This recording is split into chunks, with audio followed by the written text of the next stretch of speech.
ACC is actually a golden ticket. അങ്ങനെ 21ാമത്തെ വയസ്സിൽ ഞാൻ ACC അഫിലിയേറ്റ് ആയി. ഡെലോട്ടിൽ ജോയിൻ ചെയ്യാൻ വേണ്ടി ACC ലിറ്ററലി ഒരു സ്റ്റെപ്പിംഗ് സ്റ്റോൺ ആയിരുന്നു.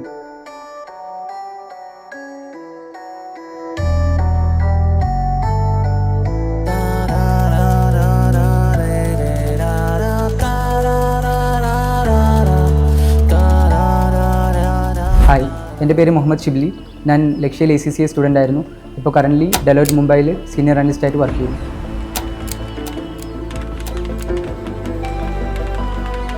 10th 9A+ ഉണ്ടായപ്പോൾ ഒബിയസ്ലി നെക്സ്റ്റ് ഡിസിഷൻ +2 സയൻസ് എടുക്കാമെന്നായിരുന്നു. സയൻസിന് ഒരു ട്യൂഷൻ നോക്കിയപ്പോൾ തിരൂർ ലക്ഷ്യം ഉണ്ടായിരുന്നു ട്യൂഷന് വേണ്ടിയിട്ട്. അപ്പോൾ അവിടെ ചേർന്നു. ലക്ഷ്യ ആ ടൈമിൽ തന്നെ ACCയുടെ ബാച്ച് ഉണ്ടായിരുന്നു. അപ്പോൾ ചെറിയൊരു ഐഡിയ ഉണ്ടായിരുന്നു ACCയെ പറ്റിയിട്ട്. ലക്ഷ്യയിൽ ACCയ്ക്ക് എൻറോൾ ചെയ്തതിന് ശേഷം നെക്സ്റ്റ് എൻ്റെ മുന്നിലുണ്ടായിരുന്ന ഒരു ഇഷ്യൂ എന്ന് പറഞ്ഞു കഴിഞ്ഞാൽ കോമേഴ്സ് ബാക്ക്ഗ്രൗണ്ടിൽ നിന്ന് അല്ലാത്തതുകൊണ്ട് തന്നെ അതിനൊരു ബേസ് ഇല്ല എന്നുള്ളായിരുന്നു. രണ്ടാമത്തെ കേസ് +2 മാർക്ക് കുറവായതുകൊണ്ട് തന്നെ ഞാൻ FIA റൂട്ടിലായിരുന്നു എൻറോൾ ചെയ്തിട്ടുണ്ടായിരുന്നു ACCA അണ്ടറിൽ. FIA റൂട്ട് എന്ന് പറയുമ്പോൾ സയൻസ് എന്ന് വരുന്ന ഒരു സ്റ്റുഡൻറ്റിൻ്റെ മാത്സിലെയും ഇംഗ്ലീഷിലെയും മാർക്ക് കമ്പയർ ചെയ്തിട്ട് അത്യാവശ്യം കുറവാണെന്നുണ്ടെങ്കിൽ FIA റൂട്ടിൽ എൻറോൾ ചെയ്യാൻ മാൻഡേറ്ററി ആവും. അങ്ങനെയുള്ളൊരു സ്റ്റുഡൻറ്റിന് ഫസ്റ്റത്തെ 3 പേപ്പർ കംപ്ലീറ്റ് ചെയ്യാതെ ബാക്കി പേപ്പർ എഴുതാൻ പറ്റില്ല. അപ്പോൾ ഈ രണ്ട് ഇഷ്യൂ ഉള്ളതുകൊണ്ട് തന്നെ ഞാൻ ഫാക്കൽറ്റീനായിട്ട് കണക്ട് ചെയ്തു. എൻ്റെ ബേസ് ഇല്ലാത്ത പ്രശ്നം ഞാൻ പറഞ്ഞു. അപ്പോൾ ഫാക്കൽറ്റി എന്നെ നല്ലോണം ഹെൽപ്പ് ചെയ്തു. പിന്നീട് എനിക്കുണ്ടായിരുന്ന ഒരു റിഗ്രറ്റ് എന്താണെന്ന് വെച്ച് കഴിഞ്ഞാൽ ഓൾമോസ്റ്റ് 1 ഇയറോളം എനിക്ക് സ്കിപ്പായി പോയിട്ടുണ്ടായിരുന്നു എക്സാം എഴുതാത്തതുകൊണ്ട് തന്നെ.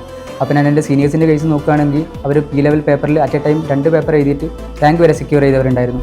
പിന്നീടുള്ള ഓരോ അറ്റംപ്റ്റിലും അറ്റ് എ ടൈം 2 പേപ്പർ വെച്ച് എഴുതി 4 അറ്റംപ്റ്റ്സിൽ തന്നെ ഞാൻ ബാക്കി 8 പേപ്പറും കംപ്ലീറ്റ് ചെയ്തിട്ടുണ്ടായിരുന്നു. അങ്ങനെ 2022 ജൂലൈയിൽ ബാക്കി 13 പേപ്പറും കംപ്ലീറ്റ് ആയി ഞാൻ ACC അഫിലിയേറ്റ് ആയി. ACCയെ പഠിക്കുന്ന കാലത്ത് ലക്ഷ്യയിലുണ്ടായിരുന്ന ഒരു ഫാക്കൽറ്റി ത്രൂ ഞാൻ കണക്ട് ചെയ്തു. ആ ഫാക്കൽറ്റി എന്നെ ഒരു CFMന് റെഫർ ചെയ്തിട്ടുണ്ടായിരുന്നു. റെഫർ ചെയ്ത ജോബിൽ ഇൻ്റർവ്യൂ ക്രാക്ക് ചെയ്ത് ഞാൻ അവിടെ ഇന്ത്യൻ ഓഡിറ്റ് ഡൊമൈനിൽ ജോയിൻ ചെയ്തു. ഓൾമോസ്റ്റ് 1 ഇയർ ആയപ്പോൾ തന്നെ എനിക്ക് മനസ്സിലായി ACCA ക്വാളിഫിക്കേഷൻ എക്സ്പീരിയൻസും ഉണ്ടെന്നുണ്ടെങ്കിൽ ബിഗ് ഫോഴ്സിൽ പ്ലേസ്ഡ് ചെയ്യാൻ ഒന്നും കൂടി എളുപ്പമായിരുന്നു. അങ്ങനെ ബിഗ് ഫോഴ്സിലേക്ക് അപ്ലൈ ചെയ്യാൻ ഞാൻ ഓൾമോസ്റ്റ് 1 ഇയർ ആയപ്പോൾ തന്നെ സ്റ്റാർട്ട് ചെയ്തു. മൾട്ടിപ്പിൾ ബിഗ് ഫോഴ്സിൽ നിന്ന് എനിക്ക് കോൾ വന്നിട്ടുണ്ടായിരുന്നു. ഇൻ്റർവ്യൂസ് അറ്റൻഡ് ചെയ്തു, ഞാൻ ക്രാക്ക് ചെയ്തു.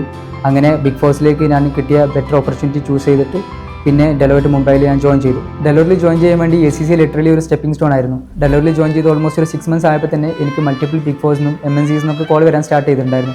ACC is actually golden ticket. Having ACCA qualification will definitely help you to stand out in the market. അങ്ങനെ 21ാമത്തെ വയസ്സിൽ ഞാൻ ACC അഫിലിയേറ്റ് ആയി.